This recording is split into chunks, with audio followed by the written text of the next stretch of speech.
باب نمبر 29 شہد کی زکوٰۃ۔ حدیث نمبر 2501۔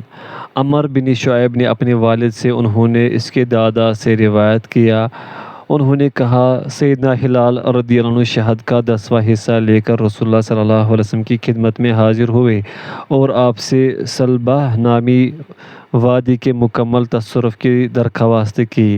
پس رسول اللہ صلی اللہ علیہ وسلم نے وہ وادی مکمل طور پر اس کے تصرف میں دے دی۔ جب سیدنا عمر بن خطاب رضی اللہ عنہ خلیفہ بنے تو سفیان بن وہب نے سیدنا عمر بن خطاب سے اس کے متعلق خط لکھ کر دریافت کیا تو سیدنا عمر رضی اللہ عنہ نے جواب لکھا، اگر وہ اتنی مقدار مجھے ادا کرے جتنی مقدار وہ شہد کے عشر میں سے ادا کرتا تھا تو وہ سلبہ وادی اس کے تصرف میں دے دو، ورنہ وہ عام مکھیوں کی طرح آزاد ہیں، انہیں کوئی بھی استعمال میں لا سکتا ہے۔ حکم الحدیث حسن۔ باب نمبر 30 رمضان کی زکوٰۃ فطرانے کی فرضیت۔ حدیث نمبر 2502۔ سیدنا ابن عمر رضی اللہ عنہما نے بیان کیا، رسول اللہ صلی اللہ علیہ وسلم نے رمضان کی زکوٰۃ فطرانہ کو آزاد غلام اور مذکر و مؤنث پر ایک سا تقریباً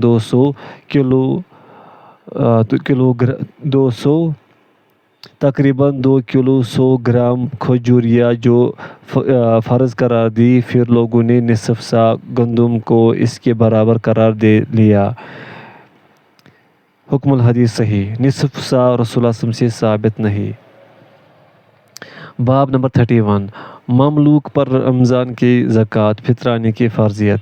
حدیث نمبر 2503۔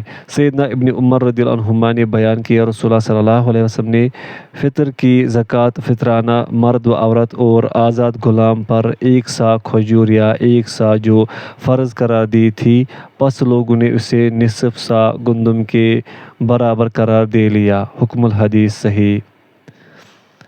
باب نمبر 32 کم سن پر رمضان کی زکوٰۃ کی فرضیت۔ حدیث نمبر 2504۔ سیدنا ابن عمر رضی اللہ عنہما نے بیان کیا، رسول اللہ صلی اللہ علیہ وسلم نے رمضان کی زکوٰۃ فطرانے کو ہر چھوٹے بڑے آزاد غلام اور مرد عورت پر ایک سا کھجور یا ایک سا جو فرض قرار دیا۔ حکم الحدیث صحیح۔ باب نمبر 33 رمضان کی زکوٰۃ مسلمانوں پر فرض ہے، ذمیوں پر نہیں۔ حدیث نمبر 2505۔ سیدنا ابن عمر رضی اللہ عنہما سے روایت ہے کہ رسول اللہ صلی اللہ علیہ وسلم نے رمضان کا فطرانہ مسلمان افراد پر ایک سا کھجور یا ایک سا جو ہر آزاد یا غلام مرد یا عورت پر فرض قرار دیا۔ حکم الحدیث صحیح۔ حدیث نمبر 2506۔ سیدنا ابن عمر رضی اللہ عنہما نے بیان کیا، رسول اللہ صلی اللہ علیہ وسلم نے فطر کی زکوٰۃ فطرانہ ایک سا کھجور یا ایک سا جو مسلمانوں کے آزاد غلام مذکر مؤنث اور چھوٹے بڑے شخص پر فرض قرار دی اور اس کے متعلق حکم فرمایا کہ اسے لوگوں کی نماز عید کے لیے جانے سے پہلے ادا کر دیا جائے۔ حکم الحدیث صحیح۔ باب نمبر 34 فطرانے کی مقدار۔ حدیث نمبر 2507۔ سیدنا ابن عمر رضی اللہ عنہما نے بیان کیا، رسول اللہ صلی اللہ علیہ وسلم نے فطرانہ چھوٹے بڑے مرد عورت اور آزاد غلام پر ایک سا کھجور یا ایک سا جو فرض قرار دیا۔ حکم الحدیث صحیح۔ باب نمبر 35 زکوٰۃ کی فرضیت کا حکم نازل ہونے سے پہلے فطرانے کی فرضیت۔ حدیث نمبر 2508۔ سیدنا عبادہ رضی اللہ عنہ نے بیان کیا، ہم عاشوراء کا روزہ رکھا کرتے تھے اور فطرانہ ادا کیا کرتے تھے، پس جب رمضان اور زکوٰۃ کی فرضیت کا حکم نازل ہوا تو ہمیں اس کا حکم دیا گیا، نہ اس سے ہمیں منع کیا گیا، جبکہ ہم اس پر عمل کیا کرتے تھے۔ حکم الحدیث صحیح۔ حدیث نمبر 2509۔ سیدنا قیس بن سعد رضی اللہ عنہ نے بیان کیا، زکوٰۃ کی فرضیت کا حکم نازل ہونے سے پہلے رسول اللہ صلی اللہ علیہ وسلم نے ہمیں فطرانے کا حکم فرمایا تھا، پس جب زکوٰۃ کا حکم نازل ہوا تو آپ نے ہمیں اس کا حکم فرمایا نہ اس سے منع فرمایا، جبکہ ہم اس پر عمل کرتے ہیں۔ ابو عبد الرحمن نے بیان کیا، ابو عمار کا نام عری ابن حمید ہے، عمر بن شرحبیل کی کنیت ابو عبیدہ ہے، اور سلمہ بن کوہیل نے حکم کی اس کی اسناد میں مخالفت کی ہے، اور حکم سلمہ بن کوہیل سے اثبت ہے۔ حکم الحدیث صحیح۔ باب نمبر 36 فطرانے کی مقدار۔ حدیث نمبر 2510۔ سیدنا ابن عباس رضی اللہ عنہما امیر بصرہ نے رمضان کے مہینے کے آخر پر فرمایا، اپنے روزے کی زکوٰۃ نکالو۔ پس لوگوں نے ایک دوسرے کی طرف دیکھا تو فرمایا، اہل مدینہ میں سے یہاں کون ہے؟ اٹھو اور اپنے بھائیوں کو سکھاؤ، اس لیے کہ انہیں معلوم نہیں کہ اس زکوٰۃ کو رسول اللہ صلی اللہ علیہ وسلم نے ہر مرد و عورت اور آزاد مملوک پر 1 سا جو یا کھجور یا نصف سا گندم فرض قرار دیا ہے۔ تو وہ اہل مدینہ لوگوں کو سمجھانے کے لیے اٹھ کھڑے ہوئے۔ ہشام نے اس کی مخالفت کی ہے تو اس نے کہا، عن محمد بن سیرین۔ حکم الحدیث ضعیف الاسناد۔ حدیث نمبر 2511۔ سیدنا ابن عباس رضی اللہ عنہما نے فطرانے کا ذکر کیا تو فرمایا، 1 سا گندم یا 1 سا کھجور یا 1 سا جو یا 1 سا چھلکے کے بغیر جو۔ حکم الحدیث شاذ یعنی ضعیف۔ حدیث نمبر 2512۔ ابو رجاء نے بیان کیا، میں نے ابن عباس رضی اللہ عنہما کو تمہارے اس ممبر یعنی بصرہ کے ممبر پر فرماتے ہوئے سنا، فطرانہ 1 سا اناج ہے۔ ابو عبد الرحمن نے فرمایا، ان تینوں سے اثبت ہے۔ حکم الحدیث صحیح الاسناد۔ باب نمبر 37 فطرانے میں کھجور ادا کرنا۔ حدیث نمبر 2513۔ سیدنا ابو سعید خدری رضی اللہ عنہ نے بیان کیا، رسول اللہ صلی اللہ علیہ وسلم نے 1 سا جو یا 1 سا کھجور یا 1 سا پنیر فطرانہ مقرر فرمایا۔ حکم الحدیث حسن صحیح۔ باب نمبر 38 منقع۔ حدیث نمبر 2514۔ سیدنا ابو سعید خدری رضی اللہ عنہ نے بیان کیا، رسول اللہ صلی اللہ علیہ وسلم ہم میں موجود تھے تو ہم 1 سا اناج یا 1 سا جو یا 1 سا کھجور یا 1 سا منقع یا 1 سا پنیر فطرانہ ادا کیا کرتے تھے۔ حکم الحدیث صحیح۔ حدیث نمبر 2515۔ سیدنا ابو سعید خدری رضی اللہ عنہ نے بیان کیا، جب رسول اللہ صلی اللہ علیہ وسلم ہم میں موجود تھے تو ہم 1 سا اناج 1 سا کھجور یا 1 سا جو یا 1 سا پنیر فطرانہ ادا کیا کرتے تھے۔ پس اسی طرح ادائیگی ہوتی رہی حتیٰ کہ سیدنا معاویہ رضی اللہ عنہ شام سے تشریف لائے، اور انہوں نے لوگوں کو جو سکھایا اس میں یہ بھی تھا کہ انہوں نے فرمایا، شام کی گندم کے 2 مد نصف سا اس اناج کے 1 سا کے برابر ہے۔ پس لوگوں نے پھر اس پر عمل کرنا شروع کر دیا۔ حکم الحدیث صحیح۔ باب نمبر 39 آٹا۔ حدیث نمبر 2516۔ سیدنا ابو سعید خدری رضی اللہ عنہ نے بیان کیا، ہم رسول اللہ صلی اللہ علیہ وسلم کے دور میں 1 سا کھجور یا 1 سا جو یا 1 سا منقع یا 1 سا آٹا یا 1 سا پنیر یا 1 سا چھلکے کے بغیر جو فطرانہ ادا کیا کرتے تھے۔ پھر سفیان کو شک گزرا تو انہوں نے کہا، آٹا یا چھلکے کے بغیر جاؤ۔ حکم الحدیث صحیح۔ باب نمبر 40 گندم۔ حدیث نمبر 2517۔ حسن سے روایت ہے کہ سیدنا ابن عباس رضی اللہ عنہما نے بصرہ میں خطبہ ارشاد فرمایا تو فرمایا، اپنے روزے کی زکوٰۃ ادا کرو۔ تو لوگ ایک دوسرے کی طرف دیکھنے لگے۔ انہوں نے فرمایا، اہل مدینہ میں سے جو یہاں ہے، اٹھو اور اپنے بھائیوں کو تعلیم دو، اس لیے کہ انہیں معلوم نہیں کہ رسول اللہ صلی اللہ علیہ وسلم نے چھوٹے بڑے آزاد غلام اور مرد عورت پر نصف سا گندم یا 1 سا کھجور یا جو فطرانہ فرض قرار دیا ہے۔ حسن نے بیان کیا سیدنا علی رضی اللہ عنہ نے فرمایا جب اللہ نے تم پر کشادگی فرمائی ہے تو پھر تم بھی کشادگی کا مظاہرہ کرو، پس 1 سا گندم یا اس کے علاوہ چیز ادا کرو۔ حکم الحدیث ضعیف الاسناد۔ باب نمبر 41 چھلکے کے بغیر حجازی جو۔ حدیث نمبر 2518 سیدنا ابن عمر رضی اللہ عنہما نے بیان کیا لوگ نبی صلی اللہ علیہ وسلم کے دور میں 1 سا جو یا کھجور یا چھلکے کے بغیر حجازی یا جو یا منکا فطرانے میں ادا کیا کرتے تھے۔ حکم الحدیث صحیح الاسناد۔ باب نمبر 42 جو۔ حدیث نمبر 2519 سیدنا ابو سعید خدری رضی اللہ عنہ نے بیان کیا ہم رسول اللہ صلی اللہ علیہ وسلم کے دور میں 1 سا جو یا کھجور یا منکا یا پنیر فطرانہ ادا کیا کرتے تھے۔ ہم اسی طرح ادا کرتے رہے حتیٰ کہ سیدنا معاویہ رضی اللہ عنہ کے زمانے میں ایسے ہوا کہ انہوں نے فرمایا میں تو یہی سمجھتا ہوں کہ ملک شام کے گندم کے 2 مد نصف سا 1 سا جو کے برابر ہے۔ حکم الحدیث صحیح۔ باب نمبر 43 پنیر۔ حدیث نمبر 2520 سیدنا ابو سعید خدری رضی اللہ عنہ نے بیان کیا ہم رسول اللہ صلی اللہ علیہ وسلم کے دور میں 1 سا کھجور یا 1 سا جو یا 1 سا پنیر ادا کیا کرتے تھے اور ہم اس کے علاوہ کوئی اور چیز ادا نہیں کیا کرتے تھے۔ حکم الحدیث حسن۔ باب نمبر 44 سا کی مقدار۔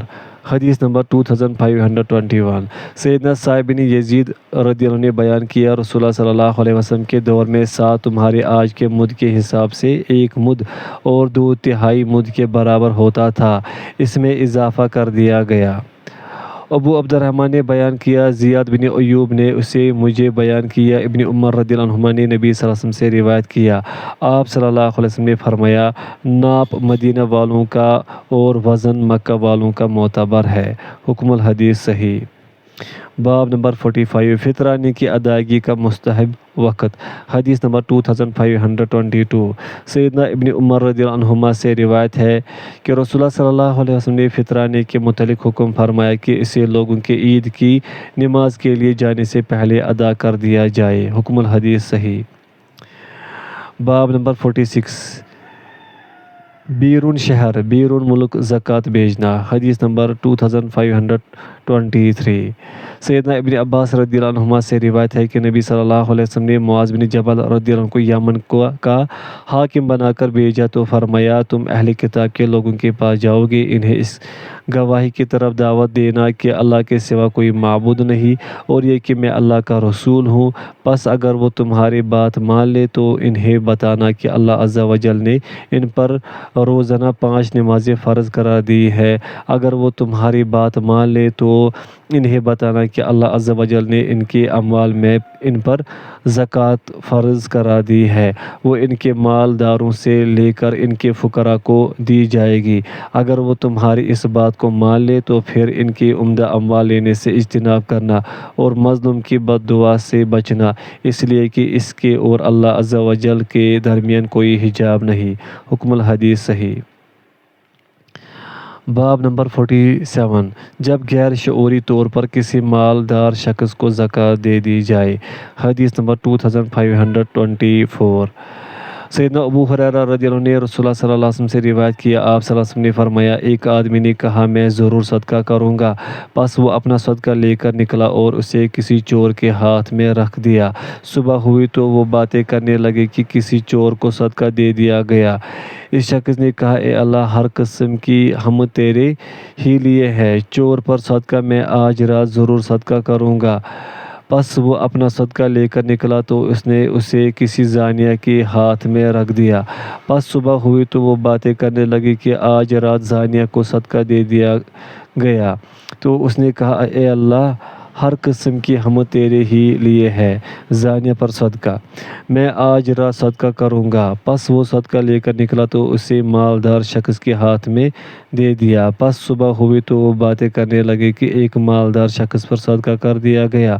اس نے کہا اے اللہ ہر قسم کی تعریف تیرے ہی لیے ہے۔ زانیہ پر، چور پر اور مالدار شخص پر صدقہ کر دیا گیا، پس اس کو خواب میں آ کر بتایا گیا کہ رہا تمہارا صدقہ تو وہ قبول ہو گیا، رہی زانیہ تو ہو سکتا ہے کہ وہ اس کے ذریعے زنا سے باز آ جائے، ہو سکتا ہے چور اپنی چوری سے باز آ جائے، اور ہو سکتا ہے مالدار شخص عبرت حاصل کرے اور اللہ عز و جل نے اس سے جو عطا کیا ہے وہ اس میں سے خرچ کرے۔ حکم الحدیث صحیح۔ باب نمبر 48، چوری کے مال سے صدقہ۔ حدیث نمبر 2525۔ ابو الملی نے اپنے والد سے روایت کیا، انہوں نے کہا میں نے رسول اللہ صلی اللہ علیہ وسلم کو فرماتے ہوئے سنا، اللہ عز و جل پاکیزگی وضو کے بغیر نماز قبول کرتا ہے، نہ چوری کے مال سے صدقہ۔ حکم الحدیث صحیح۔ حدیث نمبر 2526۔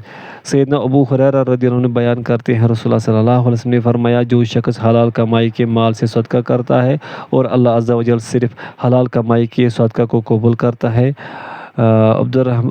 الرحمن عز و جل اسے اپنے دائیں ہاتھ میں لیتا ہے، اور وہ کھجور ہو تو وہ الرحمن کے ہاتھ میں بڑھتی ہے حتیٰ کہ وہ پہاڑ سے زیادہ بڑی ہو جاتی ہے، جس طرح تم میں سے کوئی اپنی گھوڑی یا اونٹنی کے بچے کو کھلا پلا کر بڑا کرتا ہے۔ حکم الحدیث صحیح۔ باب نمبر 49، کم مایہ آدمی کی طاقت کے بقدر۔ حدیث نمبر 2527۔ سیدنا عبداللہ بن حبشی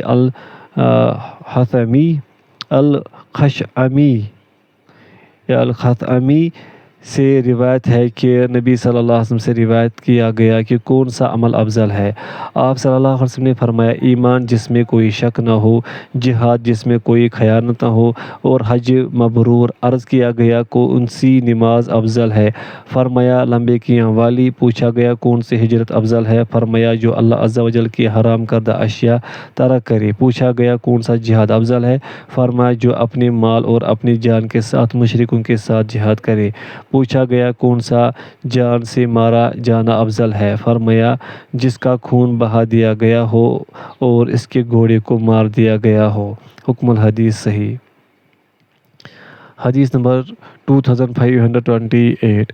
سیدنا ابو ہریرہ رضی اللہ عنہ سے روایت ہے کہ رسول اللہ صلی اللہ علیہ وسلم نے فرمایا، ایک درہم 1,00,000 درہم پر سبقت لے گیا۔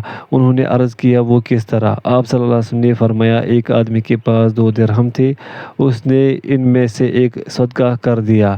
ایک آدمی اپنے مال کے بڑے حصے کی طرف گیا، اس نے وہاں سے 1,00,000 درہم پکڑے اور صدقہ کر دیے۔ حکم الحدیث حسن۔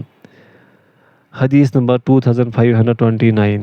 سیدنا ابو ہریرہ رضی اللہ عنہ نے بیان کیا، رسول اللہ صلی اللہ علیہ وسلم نے فرمایا، ایک درہم 1,00,000 درہم پر غالب آ گیا۔ انہوں نے عرض کیا، اللہ کے رسول صلی اللہ علیہ وسلم وہ کس طرح؟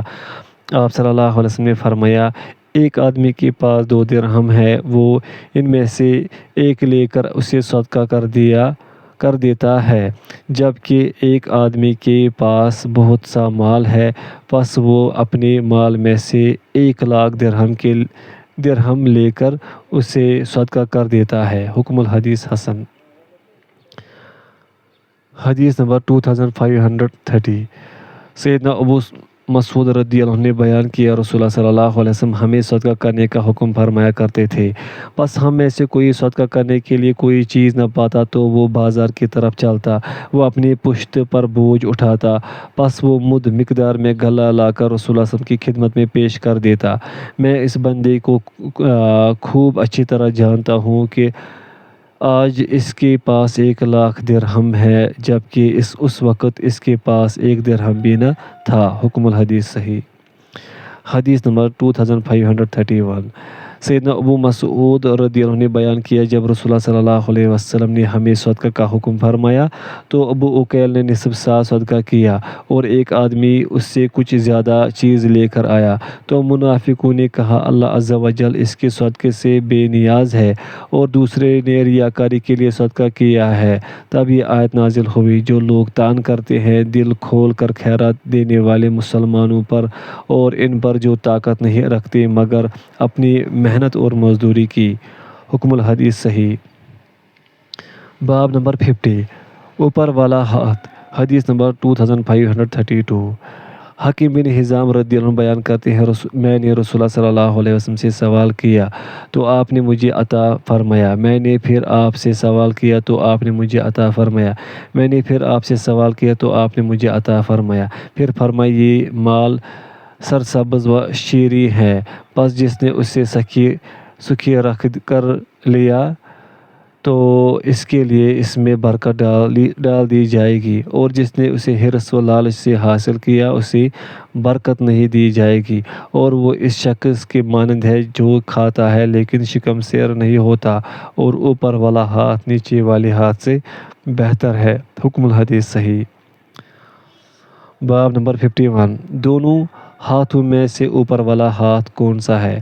حدیث نمبر 2533۔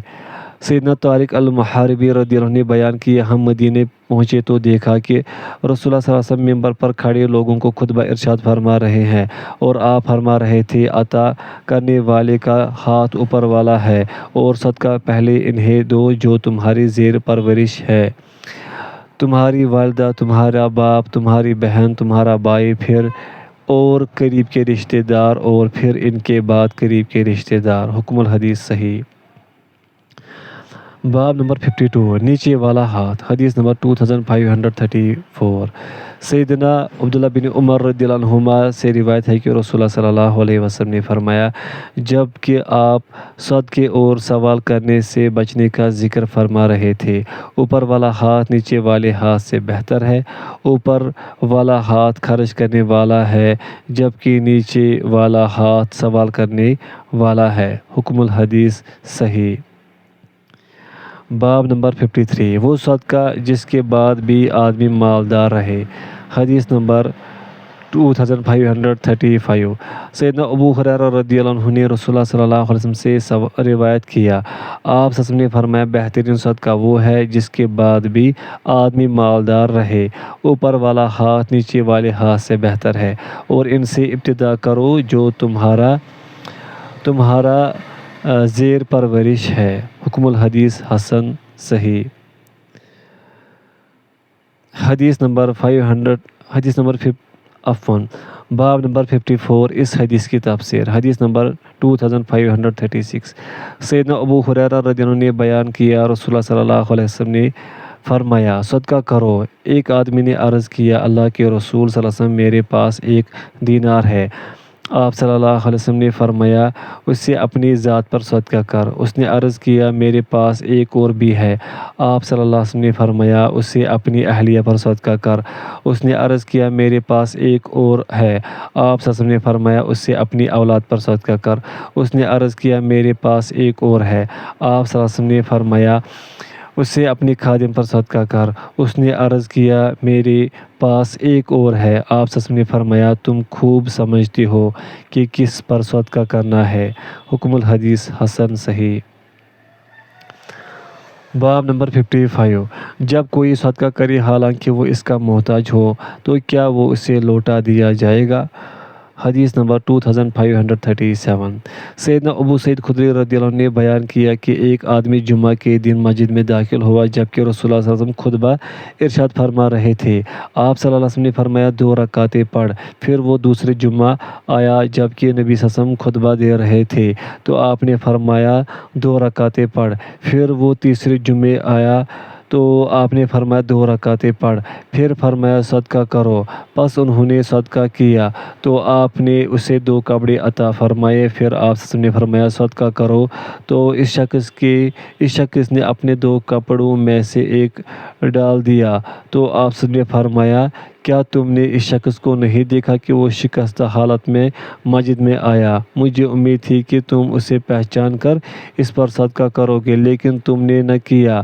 میں نے کہا، صدقہ کرو تو تم نے صدقہ کیا، پس میں نے اسے 2 کپڑے عطا فرمائے۔ پھر میں نے کہا، صدقہ کرو تو اس نے اپنے ان 2 کپڑوں میں سے ایک کپڑا پیش کر دیا، اپنا کپڑا لے لو، اور آپ نے اس سے ڈانٹ پلائی کہ تم تو خود محتاج ہو۔ حکم الحدیث حسن الاسناد۔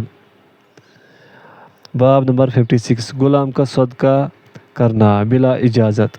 حدیث نمبر 2538 یزید بن ابی عبید نے بیان کیا، میں نے ابو الحم کے آزاد کردہ غلام عمیر سے سنا کہ میرے مالکوں نے مجھے حکم دیا کہ میں گوشت کے پارچے بنا کر دھوپ میں خشک کروں۔ پس ایک مسکین آیا تو میں نے اس میں سے اسے کھلا دیا۔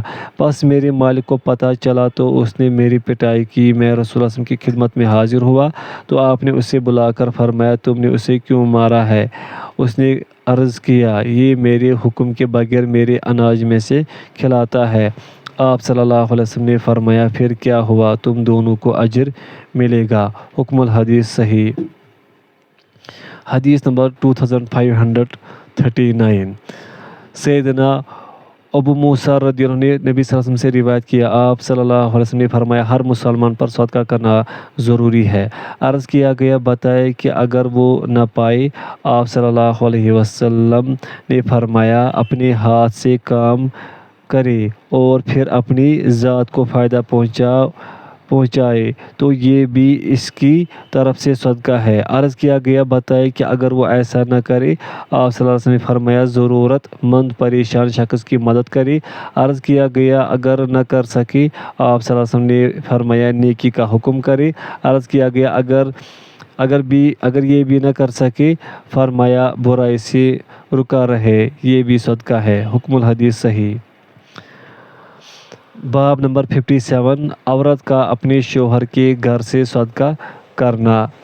حدیث نمبر 2540 ام المومنین سیدہ عائشہ رضی اللہ عنہا نے نبی صلی اللہ علیہ وسلم سے روایت کیا، آپ صلی اللہ علیہ وسلم نے فرمایا، جب عورت اپنے شوہر کے گھر سے صدقہ کرتی ہے تو اس کے لیے اجر ہے، اس کے شوہر کے لیے بھی اتنا ہی اجر ہے اور خزانچی کے لیے بھی اتنا ہی اجر ہے۔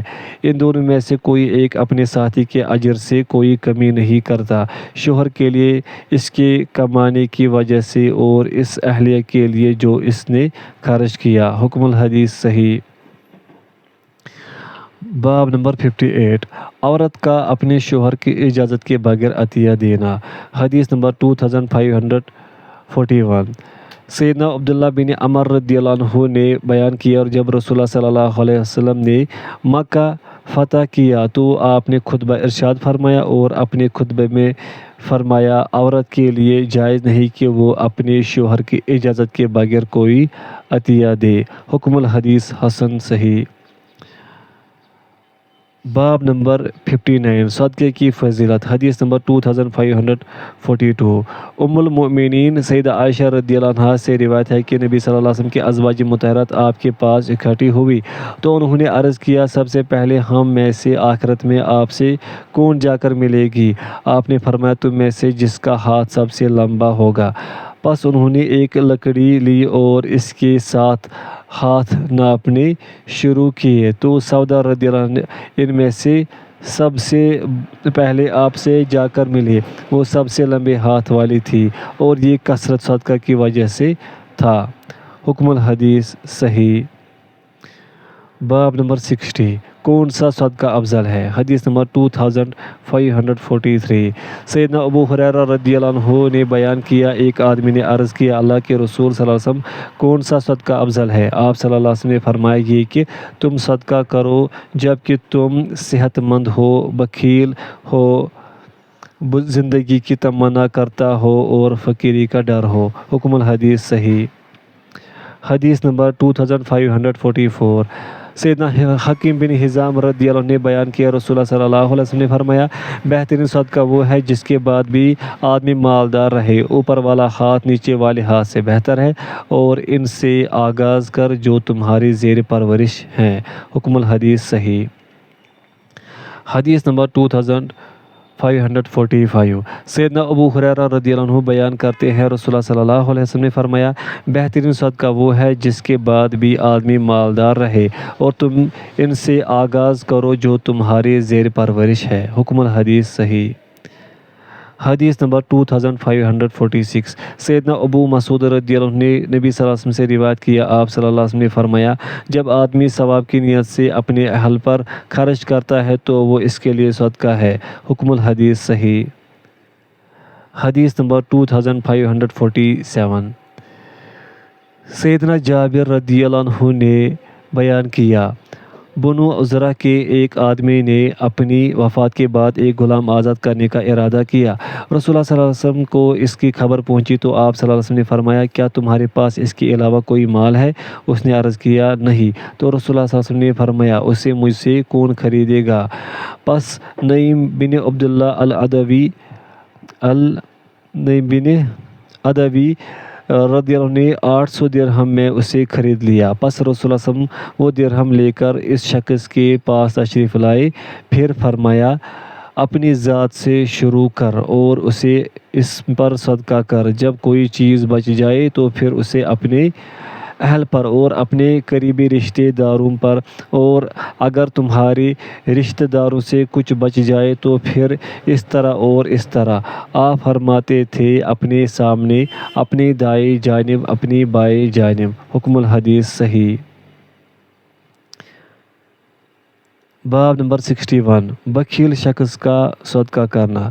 حدیث نمبر 2548 سیدنا ابو ہریرہ رضی اللہ عنہ نے بیان کیا، رسول اللہ صلی اللہ علیہ وسلم نے فرمایا، صدقہ کرنے والے، خرچ کرنے والے اور بخیل کی مثال دو آدمیوں کی مثال کے مانند ہے، ان پر لوہے کے دو کرتے ہوں جو کہ چھاتیوں سے ہنسلی تک ہوں۔ پس جب خرچ کرنے والا خرچ کرنے کا ارادہ کرتا ہے تو وہ قمیص اس پر کشادہ ہو جاتی ہے یا بڑھ جاتی ہے، حتیٰ کہ اس کی انگلیوں کے پور چھپا دیتی ہے اور چلنے میں اس کے پاؤں کا نشان مٹا دیتی ہے۔ اور جب بخیل خرچ کرنے کا ارادہ کرتا ہے تو ہر حلقہ اپنی جگہ سے چمٹ جاتا ہے، حتیٰ کہ وہ اس کی ہنسلی یا اس کی گردن کو پکڑ لیتا ہے۔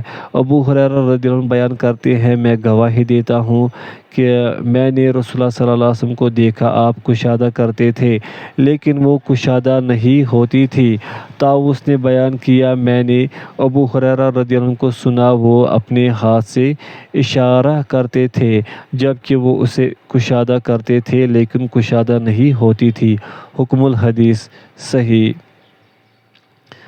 حدیث نمبر 2549 سیدنا ابو ہریرہ رضی اللہ عنہ نے نبی صلی اللہ علیہ وسلم سے روایت کیا، آپ صلی اللہ علیہ وسلم نے فرمایا، بخیل اور صدقہ کرنے والے کی مثال دو آدمی کے مانند ہے، ان پر لوہے کی دو قمیصیں ہیں، ان کے ہاتھ ان کے ہنسلیوں تک چمٹائے گئے ہیں۔ پس جب بھی صدقہ کرنے والا صدقہ کرنے کا ارادہ کرتا ہے تو وہ اس پر کشادہ ہو جاتی ہے، حتیٰ کہ اس کے چلنے کا نشان مٹا دیتی ہے۔ اور جب بخیل صدقہ کرنے کا ارادہ کرتا ہے تو ہر حلقہ اپنے ساتھ والے حلقے میں پیوست ہو جاتا ہے اور اس پر چمٹ کر اس کی ہنسلیوں سے مل جاتا ہے۔ میں نے رسول اللہ صلی اللہ علیہ وسلم کو فرماتے ہوئے سنا، وہ اسے کشادہ کرنے کی کوشش کرتا ہے لیکن وہ کشادہ نہیں ہوتی۔ حکم الحدیث صحیح۔ باب نمبر 62 گن گن کر صدقہ کرنا۔ حدیث نمبر 2550 ابو امامہ بن سہل بن حنیف رضی اللہ عنہ نے بیان کیا، ہم ایک دن مسجد میں بیٹھے ہوئے تھے اور کچھ مہاجرین و انصار بھی تشریف فرما تھے۔ پس ہم نے ایک آدمی کو سیدہ عائشہ رضی اللہ عنہا کے پاس بھیجا تاکہ وہ ان سے اندر جانے کی اجازت طلب کرے۔ پس ہم ان کی خدمت میں حاضر ہوئے تو انہوں نے فرمایا، ایک مرتبہ ایک سائل میرے پاس آیا جبکہ رسول اللہ صلی اللہ علیہ وسلم میرے پاس تشریف فرما تھے۔ پس میں نے اسے کچھ دینے کا حکم دیا، پھر میں نے اسے بلایا اور اسے دیکھا تو رسول اللہ صلی اللہ علیہ وسلم نے فرمایا، کیا تم چاہتی ہو کہ تمہارے گھر میں جو آئے اور جو جائے وہ سب تمہارے علم میں ہو؟ میں نے عرض کیا، جی ہاں۔ آپ صلی اللہ علیہ وسلم نے فرمایا، عائشہ رضی اللہ عنہ، چھوڑو، گن گن کر نہ دیا کرو ورنہ اللہ عز و جل بھی تجھے گن گن کر دے گا۔ حکم الحدیث حسن۔